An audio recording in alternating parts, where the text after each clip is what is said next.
मग कुळातया अशेखा आणि कुळघातका, air era नरका जाणे आथी. ओवी क्रमांक 252, अध्याय पहिला. अर्जुन म्हणतो, देवा, मी युद्धाला घाबरत नाही, पण युद्धापासून निर्माण होणारं जे पाप आहे त्या पापाची मला भीती वाटते. म्हणजे अर्जुन पाप भिरू आहे. परमार्थिक माणसाने सुद्धा पाप भिरू असलं पाहिजे. आपल्यामुळे कोणाला त्रास होता कामा नये. तुकाराम महाराजांनी असं म्हटलंय, पाप त्याचे नाव न विचारिता नीत, भलतेची उन्मत्त करी सदा. नीतीचा विचार न करता आपल्या मनासारखं वागणं म्हणजे पाप. नीती काय असते ते अर्जुन देवाला समजावून सांगतो. येणेची पढवूनी वेद केला शहाणाओ. ज्या भगवंताच्या श्वासोश्वासापासून वेद निर्माण झाले अशा भगवंताला अर्जुन नीतिशास्त्र सांगतो, धर्मशास्त्र सांगतो. अर्जुन म्हणतो, देवा, मग कुळातया अशेखा आणि कुळघातका, एर एरा नरका जाणे आथी. काल सांगितलं होतं अर्जुनाने, जसं लाकडाला लाकूड घासलं म्हणजे त्यात अग्नी निर्माण होतो, म्हणजे भांडण होतं दोघांचं आणि नाश होतो सगळ्या जंगलाचा, सगळं जंगल जळून जातं. तसं आमच्या एकाच्या पापाने अख्खा आमचं कौरव पांडव कुळ सगळं नरकात जाईल, म्हणून मला भीती वाटते. उदाहरण आहे महाभारतातलं किंवा भगवान श्रीकृष्णाच्या कुळातलं. एकानेच अपराध केला होता, एक म्हणा किंवा 10-5 पोरं म्हणा. ऋषीमुनी बसले होते आणि तो सांब तरुण होता आणि दिसायला अति सुंदर होता. नुसता सुंदर नाही, अति सुंदर होता. ऋषीमुनी आपले शास्त्र चर्चा करत बसलेले, भजन करत बसलेले, आणि ही यादवांची पोरं. आता पोरच ती. वैकुंठवासी वक्ते बाबा म्हणायचे, तरुण पोरांनी म्हाताऱ्या माणसांसोबत राहावं म्हणजे तो शहाणा होत असतो. तरणे एकत्र आले की काय नाही, काहीतरी आगावपणाच्या गप्पा करतात, दुसरं काय करणार आहे.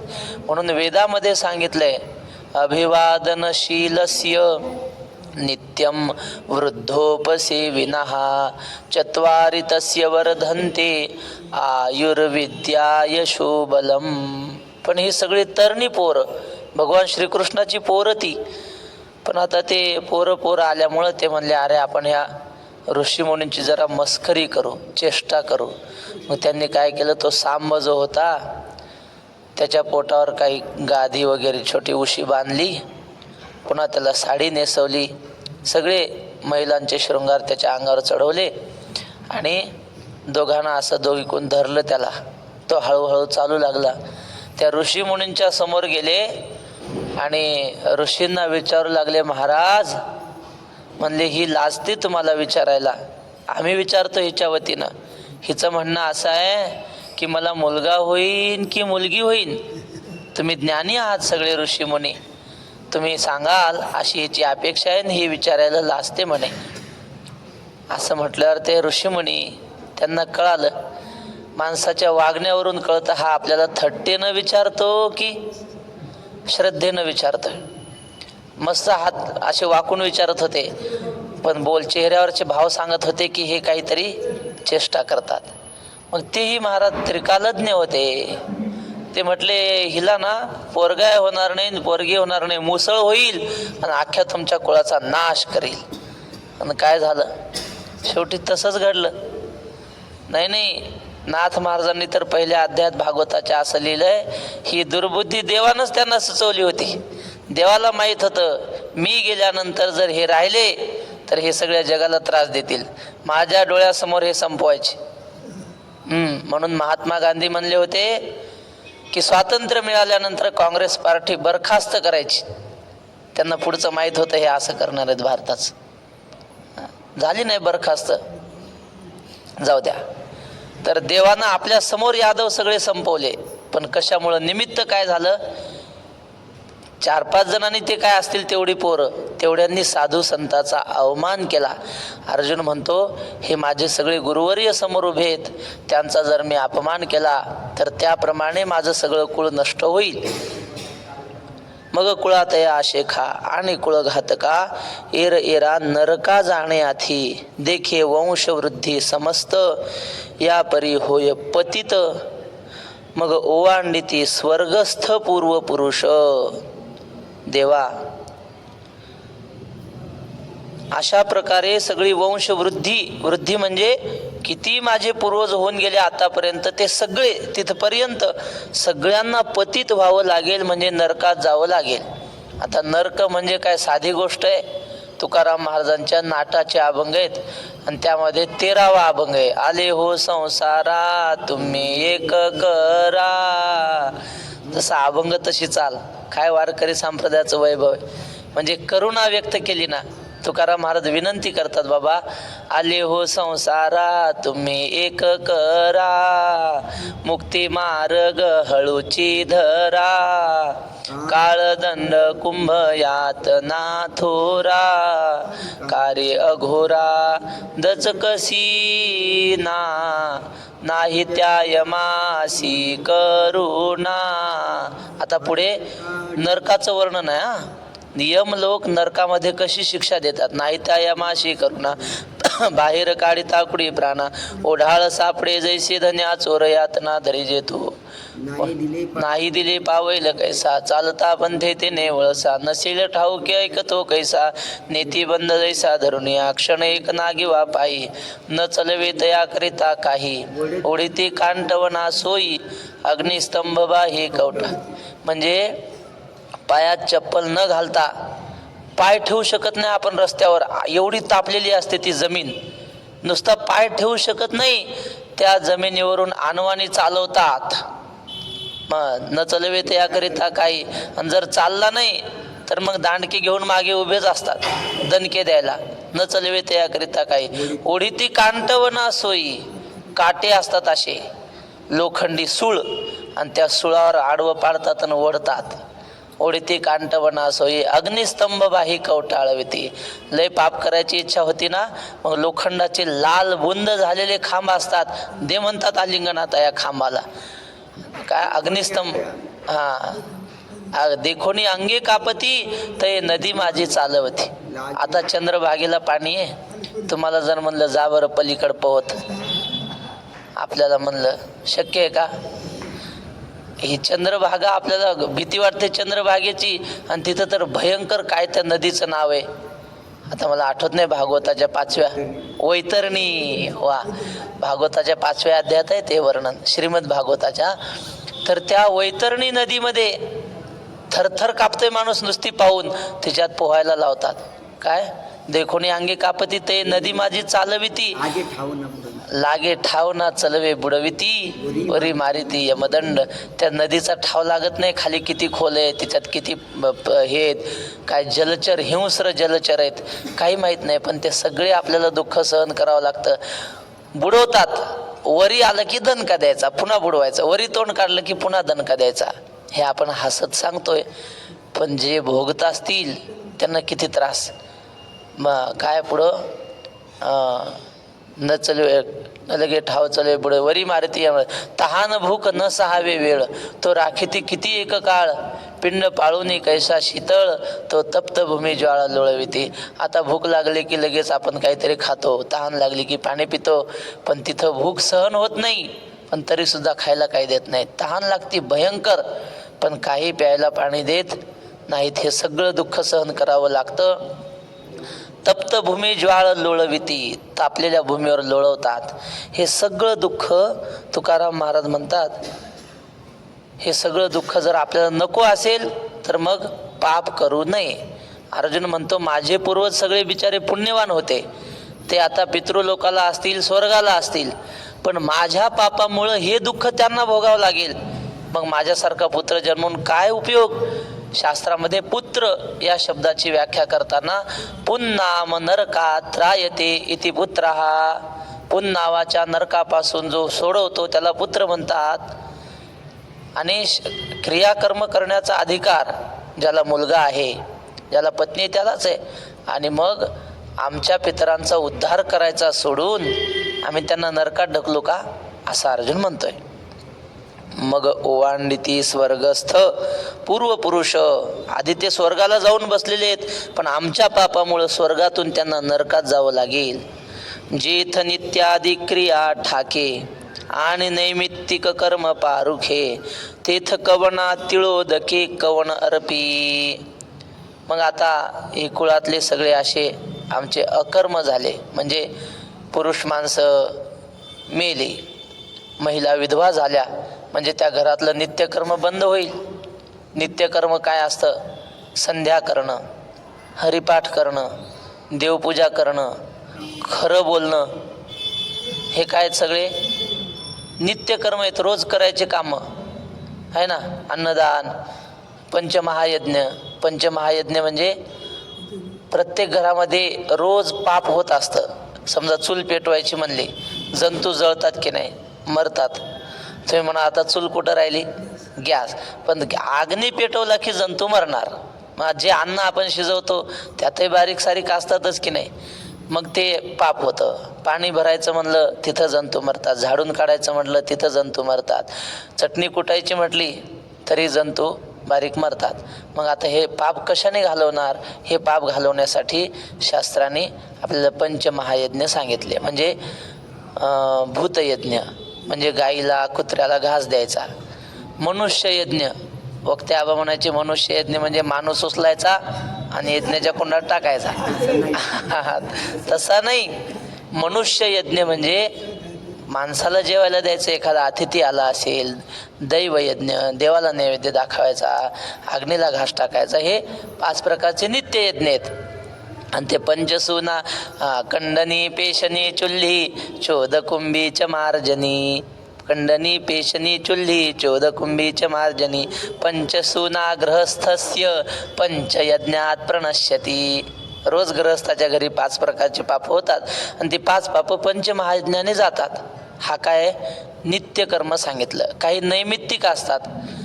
माऊलीने सांगितलं नैमित्तिक कर्माचं उदाहरण, सोम सूर्यादी ग्रहणे येऊनी करती पार्वणे, का माता पितर मरणे अंकित जे दिवस. सूर्यग्रहण, चंद्रग्रहण येतं त्यावेळी आपण नदीमध्ये जावं, किंवा नदी दूर असेल तर स्नान करून घरीच बसावं ग्रहणाच्या वेळी आणि जप करावा. पण आता शास्त्रग्रंथात नसलेलं तुम्हाला सांगतो. वक्ते बाबाच्या कृपेने आम्ही इथं होतो आणि ग्रहण आलं काहीतरी, बहुतेक चंद्रग्रहण होतं का सूर्यग्रहण होतं माहीत नाही. तर मी म्हणलो बाबा हे ग्रहणाचे नियम काय काय पाळतात हो? ते लय सांगतात ना लोक, जेवण करायचं नाही, पाणी प्यायचं नाही, पुष्कळ आहे. म्हणलं आता बाबा असल्यावर दुसरं कोणाला विचारायचं. बाबांना विचारलं, बाबा कसं काय हो? पुन्हा शौचाला जायचं नाही, तेवढा काळ लघवीला जायचं नाही वगैरे. बाबा म्हणले हे बघ म्हणले, आपल्या प्रकृतीला अनुसरून वागावं, हे पहिलं वाक्य बाबांचा. आणि पुन्हा बाबा म्हणले जास्त कडक नियम पाळून बामणाला लाजवायचं नाही आणि काहीच न पाळून मुसलमान व्हायचं नाही म्हणले. समजलं का?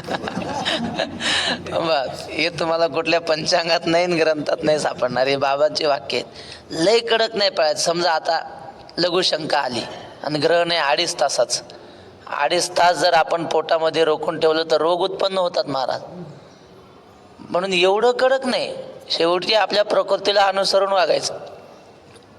बाबाचं तात्पर्य लक्षात घ्या, म्हणजे वक्तृ तात्पर्य काय त्याच्यातून तेवढं आपण लक्षात घ्यायचं. असो तर अशा प्रकारे जे ग्रहणं येतात, किंवा आपले आईवडील ज्या तिथीला वारलेले आहेत ती तिथी म्हणजे आपल्यासाठी पर्व काळ असतो. मग त्या तिथीला अन्नदान करणं, भजन कीर्तन करणं, साधना करणं हे आपल्यासाठी नैमित्तिक कर्म आहे, पर्व काळ असतो तो. म्हणजे रोज जे घडतं घरामध्ये त्याला नित्यकर्म म्हणायचं, आणि वर्षाने महिन्याने जे घडतं त्याला नैमित्तिक कर्म म्हणायचं. तर अशा प्रकारे आमच्या घरातले हे नित्य आणि नैमित्तिक कर्म जर थांबले तर काय होईल? कवना तिळोदके कवन अर्पी. आम्ही आमच्या वडिलांचे नैमित्तिक कर्म केले नाही, नित्य कर्म केले नाही, तर आमच्या वडिलांना दुसरा थोडंच कोणी पाणी देणार आहे प्यायला? आम्हालाच दिलं पाहिजे ना. काल मी आपल्याला सांगितलं, तीर्थावर गेल्यानंतर असं पाणी सोडायचं असतं, ते आपणच आपल्या पूर्वजाला सोडायचं, दुसरा कोणी सोडणार नाही आणि दुसऱ्याच्या हातानं पुरस पिणारही नाहीत. मग आम्ही जर त्यांना तिळ आणि उदक असं, ते पितराच्या ह्याच्यात काहीतरी विधी असतो की हातावर तिळ घ्यायचे, पाणी घ्यायचं आणि ते असं सोडायचं, त्याला तिलोदक म्हणतात, आणि ते आपल्या पितरांना पोहोचतं आपण अर्पण केलेलं. मग हे जर आम्ही केलं नाही तर दुसरं कोण करणार आहे? आणि आम्ही नाही केलं म्हणजे पूर्वजांना ते मिळणार नाही. कवना तिळोदके कवना अर्पी, तरी पितर काय करीती, कैसेनी स्वर्गी वसती, म्हणून तेही येती कुळापाशी. मग पितरांना अन्न पाणीच मिळणार नाही वर, मग ते वर कसे राहतील? मग ते सुद्धा येती कुळापाशी, आपल्या कुळापाशी येतात. जैसा नखाग्री व्याळू लागे, तो शिखांत व्यापी वेगे, तेवी आब्रह्म कुळावघे आपलं विजय.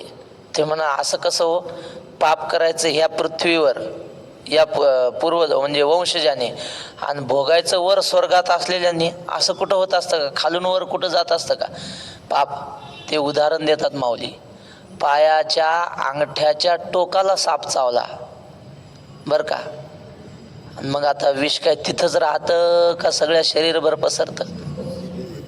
शिखांत व्यापी वेगे, एका क्षणात शेंडीपर्यंत जातं विष. संध्याकाळच्या वेळेला जर साप चावला तर लवकर चढतो असं म्हणतात, त्याची ती वेळ असते काहीतरी, सकाळी एवढं चढत नाही लवकर. पण ते आता सापाचे प्रकार आहेत ते जाऊ द्या, पण पायाच्या अंगठ्याच्या टोकाला जरी साप चावला तर एका क्षणात विष शेंडीपर्यंत जातं, सगळ्या शरीरात व्याप्त होतं. तसं आमच्या हातून घडलेलं पाप, आमचे जे स्वर्गापर्यंत गेलेले पूर्वज आहेत ना, त्यांना सुद्धा ते पाप भोगावं लागतं असं अर्जुन म्हणतो. तेवी आ ब्रह्म, नुसतं स्वर्ग नाही, ब्रह्मलोकापर्यंत जरी आमचे पूर्वज गेलेले असले तरी तिथपर्यंत ते पाप त्यांना आपलं विजय म्हणजे पतित करतं, बुडवणारे ते पाप. म्हणा आता, दोषैरेतैः कुलघ्नानां वर्णसंकरकारकैः उत्साद्यन्ते जातिधर्माः कुलधर्माश्च शाश्वताः उत्सन्नकुलधर्माणां मनुष्याणां जनार्दन नरके नियतं वासो भवतीत्यनुशुश्रुम अहो बत महत्पापं कर्तुं व्यवसिता वयं यद्राज्यसुखलोभेन हन्तुं स्वजनमुद्यताः कुलघ्नानां वर्णसंकरकारकैः एतैः दोषैः शाश्वताः जातिधर्माः कुलधर्माः च उत्साद्यन्ते. अर्जुन म्हणतो, देवा, कुलघ्नानां म्हणजे कुळाचा घात करणाऱ्यांचे, वर्णसंकरकारकैः वर्णसंकरामुळं उत्पन्न झालेले, शाश्वत असलेले पूर्वीचे जे शाश्वत कुलधर्म होते ते सगळे, जातिधर्माः कुलधर्माः च उत्साद्यन्ते, सगळे कुळधर्म नष्ट होतात, जातिधर्म सगळे नष्ट होतात. उत्सन्न कुलधर्माण, हे जनार्दन, मनुष्यानाम उत्सन्न कुलधर्माणाम नरके नियतं वासः भवती इति अनुश्रम. आणि ज्याच्या घराण्यातले कुलधर्म नष्ट झाले त्याचा नरकामध्ये कायमचा वास घडणार असं आम्ही अनुश्रुम म्हणजे ऐकत आलो जुन्या लोकांकडून. अनु म्हणजे मागून, पाठामध्ये अनुवाद असतो बघा. अनुवाद म्हणजे काय? काल ऐकलेलं आज पुन्हा म्हणून देणं. पश्चात किंवा अनुताप असा शब्द आहे. ताप म्हणजे दुःख बरं का, आणि अनु म्हणजे मागून आपल्याकडून जो दोष घडला त्याविषयी पुन्हा दुःख वाटणं, याला अनुताप म्हणतात. अनु म्हणजे मागून, आहे की नाही. तसं अनुश्रुम म्हणजे आम्ही मागच्या लोकांकडून हे ऐकत आलो की ज्या घराण्यातले कुलपरंपरा काही कुलधर्म नष्ट झाले असतील त्या घराण्यातल्या लोकांना निश्चित नरकामध्ये जावं लागतं असं आम्ही ऐकत आलो.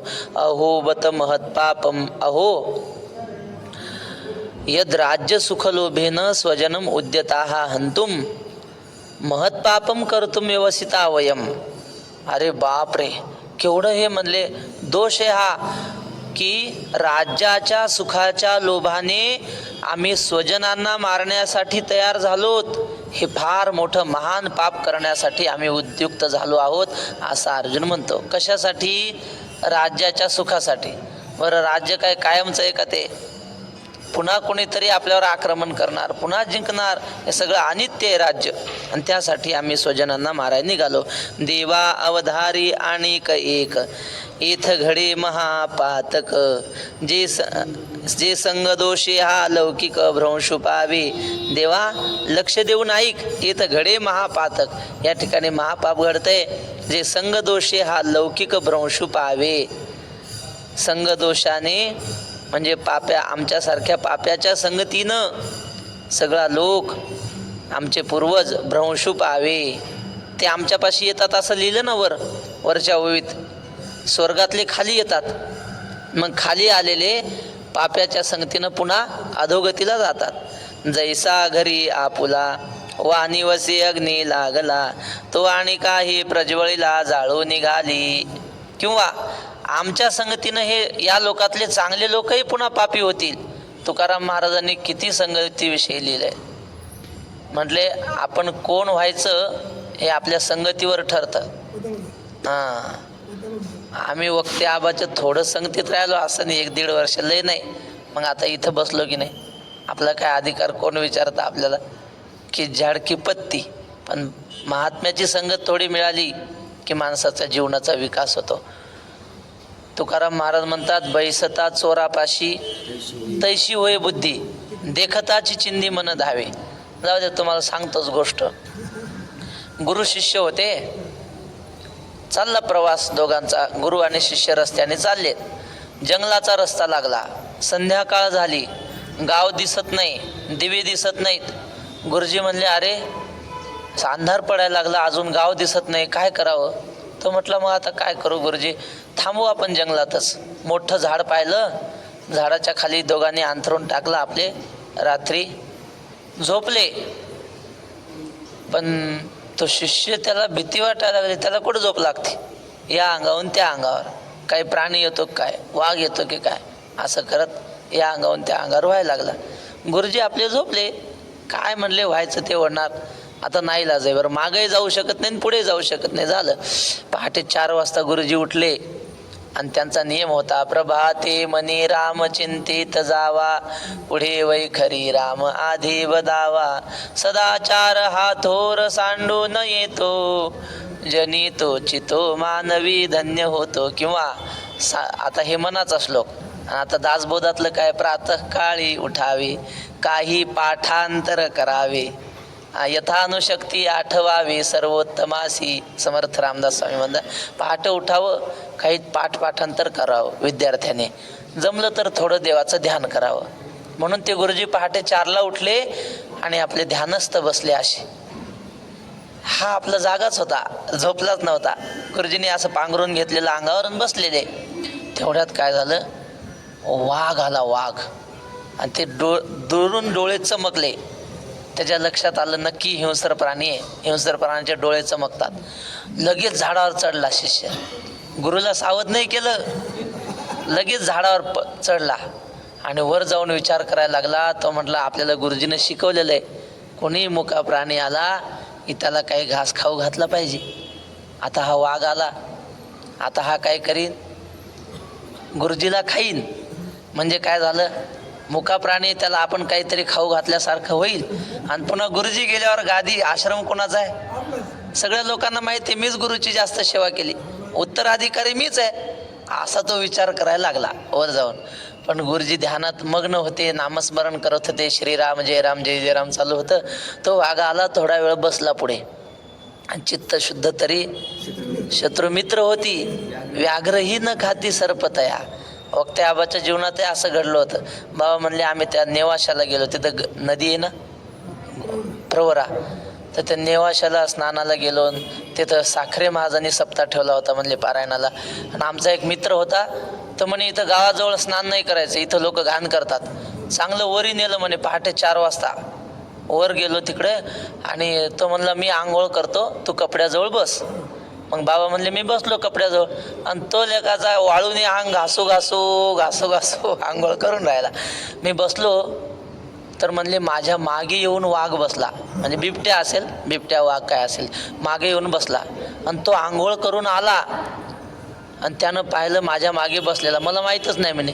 मग त्यानं अशी बॅटरी घेतली हळूच आणि बॅटरी दाबून पाहिलं तर वाघ. मला खुणवलं म्हणे चल लवकर. कपडे घेतले आणि आम्ही दोघं हळूच उठून निघून गेलो. आणि मग पुढं गेल्यावर त्यानं सांगितलं म्हणे तुझ्या मागं 5 फूट अंतरावर वाघ बसला होता. काही केलं, याला काय म्हणतात चित्त शुद्ध तरी व्याघ्रही न खाती सर्पतया. तसं त्या गुरु महाराजाला वाघाने काही केलं नाही. आणि मग वाघ गेला निघून. थोडं तांबडं फुटायला लागलं, तांबडं अजून नाही, 5 सव्वा 5 वाजले होते. शिष्य खाली आला वाघ गेल्यावर आणि तो म्हटलं गुरुजी चला आता, इथं काय थांबणं बरं नाही म्हणले, आता वाघ आला होता इथं. गुरुजीला लक्षात आलं, चल म्हणले. घेतले वळकटे निघाले. आणि समोर आल्यावर एक 15-20 मिनटं चालल्यावर गाव दिसलं. अरे म्हणले गाव जवळच दिसतं इथं. कुत्रे भुकायला लागले गावातले. गुरुजी म्हणले अरे कुत्रे अजून भुकतात, आपण काय करू, जरा उजेडच तर इथं थांबू, मग गावात जाऊ, कुत्रे लय भुकायला लागले. तर म्हणला काय गुरुजी तुम्ही, अहो मगाशी वाघ जवळ येऊन बसला तुम्ही भिले नाही आणि आता कुत्र्याला भियायले म्हणे, काय कमाल आहे तुमची. ते म्हणले त्याचं कारण असं आहे म्हणले बाळा, मगाशी मी रामाच्या संगतीत होतो म्हणून वाघाची भीती वाटली नाही, आणि आता तुझ्या संगतीत आलो कुत्र्याची सुद्धा भीती वाटायला लागली. कशाचा महिमा आहे हा, संगतीचा महिमा आहे. अहो दुर्जन संसर्गात मानहानी पदे पदे, पावको लोह संगेन मुद्गरैरभिहन्यते. म्हणजे दुर्जनाच्या संसर्गाने पदोपदी अपमान होतो. अग्नी चांगली देवता आहे की नाही अग्नी, पण अग्नी लोखंडात शिरली की घणाचे घाव खावा लागतात आहे की नाही. पावको लोह संगेन मुद्गरैरभिहन्यते. म्हणून दुर्जनाची संगती करू नये. अर्जुन म्हणतो आमच्या संगतीनं हे बाकीचे चांगले लोक सुद्धा भ्रष्ट होतील. तो जैसा घरी आपुला वाणी वसे अग्नी लागला, तो आणि काही प्रज्वळीला जाळून निघाली. जसा एकाच्या घरी अग्नी लागला की तो आजूबाजूच्या सगळ्या घरांना जाळून टाकतो. तैसिया तया कुळसंगती, जे जे लोक वर्तती तेही बाधा पावती निमित्तेने. तसं त्या कुळाच्या संगतीनं जी लोक राहतात ती सुद्धा अधःपतनाला जातात, त्यांना सुद्धा पीडा होते. या निमित्ताने, संगतीला राहण्याच्या निमित्ताने ते महापाप सांगितलेत ना, ब्रह्महत्या सुरापानम स्थेयं गुरुवंगनागमहा महंती पातकान्याहु संसर्गश्चापितैसह. म्हणजे ब्राह्मणाला मारणं महापाप आहे, ब्रह्महत्या सुरापान दारू पिणं महापाप आहे, काय ब्रह्महत्या सुरापानम स्थेयम चोरी करणं महापाप आहे, गुरुवंगनागमहा म्हणजे गुरुपत्नीशी संसार करणं महापाप आहे, स्थेयं गुरुवंगनागमहा महंती पातकान्याहु 4 झाले. 5वं पाप ही महापाप करणाऱ्याच्या संगतीला राहणं महापाप आहे. म्हणजे दारू पिणाऱ्याच्या संगतीला राहणं महापाप आहे, ब्रह्महत्या करणाऱ्याच्या संगतीला राहणं महापाप आहे, चोरी करणाऱ्याच्या संगतीनं राहणं महापाप आहे, गुरुपत्नीशी संसार करणाऱ्याच्या संगतीनं राहणं महापाप आहे. तसं आमच्यासोबत या कुळ नाशकांच्या सोबत राहणारे सुद्धा महापापी होतील. तैसा नाना दोषे सकळ, अर्जुन म्हणे ते कुळ मग महाघोर केवळ निरय भोगी. अनेक दोषांनी युक्त झालेल्यामुळं अर्जुन म्हणतो देवा ते समग्र कुळ महाघोर नरकामध्ये, निरय म्हणजे नरकामध्ये पतित होईल. आणि मग काय, नरकामध्ये पडल्यावर पडिली आती ठाई, मग कल्पांतीही उकलू नाही, येसणे पतन कुळक्षयी.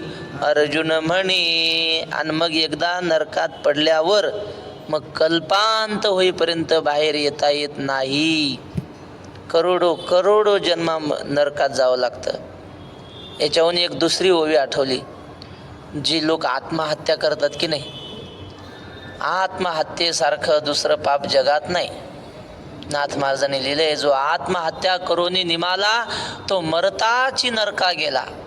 किती ज्ञानी असो, पण त्याने जर आत्महत्या केली ना, त्या क्षणाला तो नरकात जाऊन पडतो. काय का बरं असं करू नये? तर नाथ महाराज म्हणतात, कोटी ब्रह्महत्या गोहत्येसी प्रायश्चित्त बोलिले आहे शास्त्रेशी, परी आत्महत्या करीत्याशी प्रायश्चित्त शास्त्रार्थेशी बोलले नाही. कोट्यावधी ब्रह्महत्या घडू द्या, शास्त्राने त्याला काहीतरी प्रायश्चित्त सांगितलंय. गोहत्या घडू द्या, त्यानं काहीतरी प्रायश्चित्त असतं. पण आत्महत्या करण्याला प्रायश्चित्तच नाही. का म्हणले? प्रायश्चित्त घ्यायला राहिलाय कोण? म्हटले प्रत्येकाच्या हृदयात कृष्ण आहे की नाही, राम आहे की नाही, आत्मा राम. काय? सर्वांच्या हृदय देशी मी अमुका आहे, ऐशी बुद्धी स्फुरे जे हरणेशी ते वस्तुगामी. प्राण्यांच्या शरीरामध्ये राम आहे ना, आपल्या शरीरात आत्मा राम आहे. मग नाथ महाराज म्हणतात, आपण जर आत्महत्या केली तर रामाचा खून केल्याचं पाप लागतं.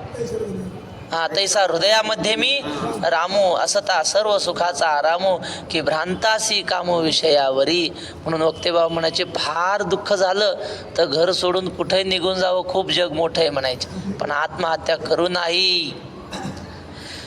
मग त्या आत्महत्येला जसं प्रायश्चित्त नाही, त्याला करोडो करोडो जन्मभूत होऊन फिरावं लागतं. खायला काही मिळत नाही, प्यायला काही मिळत नाही, त्याला जसं भोगावं लागतं दुःख, तसं आमच्या पूर्वजांना नरकात दुःख भोगावं लागेल. एसने पतन कुळक्षयी अर्जुन म्हणे, देवा हे विविध कानी ऐकिजे, परी अजूनीवरी त्रासून उपजे, हृदय वज्राचे हे काय केजे अवधारी पा. देवा मी एवढं कळवळीनं तुला सांगतो, आणि देव काय करायचा? अर्जुनाचं ऐकून न ऐकल्यासारखं करायचं. होतं ना असं, ऐकून न ऐकल्यासारखं करायचं. म्हणजे बाप कुठंतरी लग्नाला कामाला चालला होता बाहेर, पोरगा पहाटे 6 वाजता पोराला, ए बाळा उठ, तेवढे बैल पाणी पाजून आण. तर म्हणलं हां बर, तेवढं खालच्या शेतात पाणी दे गव्हाला. हां जा तुम्ही, देईन पाणी. हां काही सांगितलं की होच. बाप म्हणला, मग ते आपल्या मागच्या अंगणातली विहीर उचलून बाहेरच्या अंगणात आण. हो जा. याला काय म्हणायचं? ऐकून न ऐकल्यासारखं, लक्ष नाही नुसतं हो. तसं अर्जुन एवढा रडून पडून देवासमोर सांगतोय की माझं खूळ नरकात जाईल, अमुक होईल. देव म्हणे, बरं बरं चांगलं आहे, ठीक ठीक ठीक. ऐकून न ऐकल्यासारखं काय? देवा हे विविध कानी ऐकिजे, परी अजूनवरी त्रास न बजे. तुला काही मनावर घेत नाही, तुला काही त्रास वाटत नाही का, याचं दुःख वाटत नाही? हृदय वज्राचे हे काय की जे अवधारी पा. अरे तुझं काय वज्राचं हृदय झालं की काय? असा एक भाव. किंवा एवढा जर होऊ नये आम्हाला त्रास वाटत नसेल तर आमचं हृदय काय वज्राचं आहे की काय, असा अर्जुन म्हणतो. अपेक्षिजे राज्य सुख जया लागी ते तव क्षणिक, ऐसे जाणता ही दुःख अवेरुना. राज्य सुखाच्या इच्छेनं युद्ध चाललंय ना, ते राज्यसुख काय कायमचं आहे का? राज्यसुख कायमचं नाही महाराज. आज एक गादीवर आहे तर उद्या दुसराच कोणीतरी येणार आहे की नाही? सुखदुःख हे राज्य कायमचं नसतं. ते साखरे महाराज गोष्ट सांगायचे. ते म्हणले, वैकुंठवासी हरिभक्तीपरायण किसन महाराज साखरे, ते असं म्हणले, एक राजा होता, भय वैभव संपन्न राजा, करोडो नोकर चाकर सगळं वैभव, आणि दुसऱ्या एका राजाने त्याच्यावर आक्रमण केलं, त्याला हरवलं, तुरुंगामध्ये टाकलं. आणि तुरुंगामध्ये टाकल्यावर तो राजा त्याला रोज बेधम मारायचा, खूप मारायचा. पण हा राजा रडत नसे, चेहऱ्यावर दुःखाचे भाव नाही. हा म्हणला, का रे, मी तुझं सगळं राज्य हिरावून घेतलं, तुला हरवलं, तुला रोज एवढं मारतो, आणि तुझ्या चेहऱ्यावर दुःख दिसत नाही, नाराजी दिसत नाही, तू पहिल्यासारखा प्रसन्न. तर म्हटलं त्याचं कारण आहे. कारण असं आहे की म्हणले, मला माझ्या गुरुने एक वस्तू दिलेली आहे, आणि त्या वस्तूमुळे मी आनंदी राहतो. काय वस्तू आहे म्हणले? काय नाही, माझ्या हातातली अंगठी. अंगठी दाखवली. म्हणले अंगठीनं दुःख नाहीचं होतं काय? तर म्हटलं तसं नाही, अंगठीवर माझ्या गुरुने एक वाक्य कोरून दिलंय. ते वाक्य असे, ये भी दिन जाएंगे. वाक्य काय? ये भी दिन जाएंगे असं वाक्य. म्हणलं मी जेव्हा गादीवर होतो ना राज्याच्या, तेव्हा हे रोज वाक्य वाचायचं की राज्य कायमचं हे राज्य सुद्धा जाणार आहे, कोणीतरी आक्रमण करणारच, नियमच आहे. सगळा इतिहास वाचून पहा, याने त्याच्यावर आणि त्याने त्याच्यावर आक्रमण केलेलं आहे. त्यामुळं राज्य कायमचं नाही. आणि आता मी रोज मार खातोय ना, हे माहिती आहे मला, हे कायमचं राहणार नाही. काहीतरी होईल, सुटका झाल्याशिवाय राहणार नाही. तुझ्यावर कोणीतरी आक्रमण करणारच ना.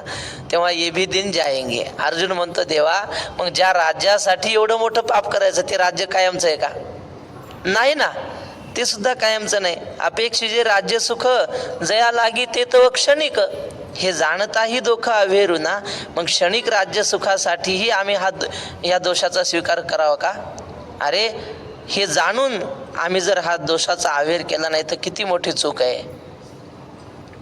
मूर्ख माणसाने केलं तर ठीक आहे, पण आम्हाला कळतं ना खरं काय खोटं काय.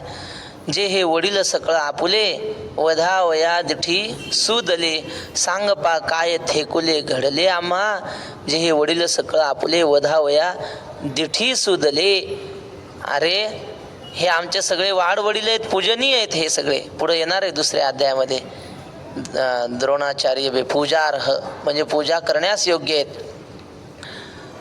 घडे काय घडे तरी पूजिजे, हे वाचोनी केवी निंदिजे स्वये वाचा, असं येणार आहे पुढं. देवा संत वृंद नमस्कारीजे, का घडे तरी पूजिजे. आणि त्या हे सगळे संत वृंद आहेत, भीष्माचार्य, द्रोणाचार्य, आमचे गुरु महाराज. आणि त्यांना मारण्यासाठी आम्ही त्यांच्यावर नजर टाकलेली आहे. सांग पा काय थेकुले घडले आम्हा. अरे, हे काय लहान पाप झालं? मारायचं सोडून दे, नुसतं त्यांना मारण्याच्या इच्छेनं त्यांच्याकडे पाहिलं, हे काय लहान पाप झालंय का?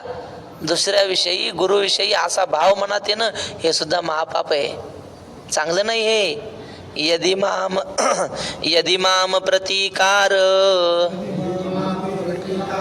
मशस्त्रम शस्त्रपाणयः धार्तराष्ट्रा रणे हन्युस तन्मे क्षेमतरं भवेत्. यदि धार्तराष्ट्राः माम अप्रतिकारम अशस्त्रम रणे हन्युः तन्मे क्षेमतरं भवेत्. शस्त्रपाणयः धार्तराष्ट्र. अर्जुन म्हणतो, देवा, या माझ्या हातात शस्त्र तर मी घेणार नाही यांना मारण्यासाठी, आणि काही प्रतिकारही करणार नाही मला कोणी मारायला आलं तर. आणि मग ह्या धार्तराष्ट्राने म्हणजे कौरवांनी जरी मला मारून टाकलं तरी चालेल, पण मी युद्ध करणार नाही. झालं, ठाम सांगितलं. आता यावरी जे जियावे तयापासून हे बरवे, जे शस्त्र सांडून साहावे बाण यांचे. आता ह्यानंतर गुरुविषयी मनामध्ये पाप आल्यानंतर जगण्यात उपयोग काय? आता ह्यानंतर जगायचं त्यापेक्षा म्हणले तयापासून हे बरवे, जे शस्त्र सांडून हातातलं शस्त्र फेकून द्यावं आणि ह्यांचे बाण अंगावर घ्यावे, मरावं. सहावे बाण यांचे तयावरी होय जितुके, ते मरणही वरी निके, पर येणे कल्मशे चाड नाही. त्यानंतर काय व्हायचं ते होऊ दे, मरण सुद्धा आम्हाला आवडेल, पण अशा प्रकारचं पाप करण्याची आमची मुळीच इच्छा नाही. ऐसे देखू न सकळ अर्जुने आपुले कोळ, मग म्हणे राज्य ते केवळ निरय भोगू. अशा प्रकारे पाहून अर्जुनाने सगळं आपलं कुळ पाहून एका वाक्यात सांगू का देवा, हे राज्य सगळं म्हणजे नरकभोग आहे. मग आता नरकभोग घेऊ का मी, असं अर्जुनाने सरळ विचारलं. शेवटचा श्लोक. संजय उवाच एव मुक्त्वा अर्जुन संख्ये रथोपस्थ उपाविशत, विसृज्य सशरं चापं शोक संविघ्न मानसः. एवं उक्त्वा अर्जुनः सशरं चापं विसृज्य शोक संविघ्न मानसः संख्ये रथोपस्थ उपाविशत. अशा प्रकारे बोलून अर्जुनाने धनुष्याला बाण लावलेला होता हो, म्हणजे आता मारायचा होता बाण. त्या बाण लावलेला धनुष्य दिला टाकून. विसृज्य म्हणजे सोडून दिला. सशरम चापम म्हणजे बाण लावलेला धनुष्य सोडून दिला. आणि काय केलं पुन्हा, शोक संविघ्न मानसः, अत्यंत दुःखी झाला शोकाने, मन त्याचं व्यथित झालं. आणि संख्ये म्हणजे युद्धामध्ये रथोपस्थ म्हणजे रथाच्या जवळ, उपाविशत बसला म्हणा किंवा उभा राहिला. बसला रथाच्या जवळ. आता ऐसे ती अवसरी अर्जुन बोलिला समरी, संजय म्हणे अवधारी धृतराष्ट्रा ते. अशा प्रकारे त्या युद्धभूमीवर अर्जुन बोलला. फक्त 5 मिनिटात आवरतो. अर्जुन बोलला सगळ्या धृतराष्ट्रांना पाहून. संजय म्हणे अवधारी धृतराष्ट्रा ते. असं संजय कोणाला सांगतो? धृतराष्ट्राला सांगतो, दूरदृष्टीनं सगळं पाहून. तिकडे काय झालं ते इकडं सांगून राहिला. मग अत्यंत उद्वेगला न धरत गहीवर आला, ते थोडी घातली खाला. तुम्हाला एक गंमत सांगतो. आता ही ओवी वाचली की नाही 68, त्यामध्ये समरी शब्द आहे. समरी शब्दाचा ओवीतला अर्थ आहे रणांगणावर, युद्धभूमीवर. पण इंग्रजी भाषेत समरी शब्दाचा अर्थ काय होतो माहिती आहे का? सारांश आहे ना. मग आता अध्याय संपत आलाय, मग आता काय सांगायचंय? अशा प्रकारे अर्जुनाने देवाला आपल्या मनातला सगळा सारांश सांगितला. 56 भाषेचं माऊलीने गौरव केला ना, लावायचं आपलं 56 भाषेची भरती करायची, काय त्याला हरकत आहे. गमतीनं सांगितला असं. अशा प्रकारे अर्जुना असं बोलला. अशा प्रकारे समरावर रणांगणावर असं झालं, असं संजयाने धृतराष्ट्राला सांगितलं. मग अत्यंत उद्वेगला न धरत गईवर आला, ते थोडी घातली खाला रथवनिया. मग अत्यंत अर्जुन उदास झाला आणि मग न धरत गहीवर आला. अनावर शोक झाला त्याला. राहावेच ना आता. डोळ्यात पाणी आलं, हृदय भरून आलं, कंठ दाटून आला. आणि अशा अवस्थेत रथातून उडी टाकली. उडी घातली खाला रथवनिया. आता इथं थोडा असा भेद आहे की अनेक टीकाकारांनी गीतेवर टीका लिहिल्या, पण कोणीच रथाच्या खाली अर्जुनाने उडी मारली असं लिहिलं नाही. फक्त ज्ञानेश्वर महाराजांनी लिहिलं अर्जुनाने रथाच्या खाली उडी मारली. आणि मी विचार केला असं का लिहिलं असेल, कारण श्लोकात शब्द आहे रथोपस्थ, रथाच्या जवळ. उप म्हणजे जवळ आहे ना, आपल्या भांडारकरामध्ये उप म्हणजे जवळ. मग आता रथोपस्थ म्हणजे रथाच्या जवळ. मग आता रथात बसलेला माणूस रथाच्या जवळ नसतो, रथातून उडी टाकलेलाच रथाच्या जवळ असतो. हे माऊलींचं अवघड आहे, सगळं बारीक असतं माऊलीचं. तुका म्हणे नेनो युक्तीची ते खोली, म्हणून ठेविली पायी डोई. तर जैसा राजकुमारू पदच्युतू सर्वथा होय उपहतू, का रवी राहू ग्रस्तू प्रभाहीनो.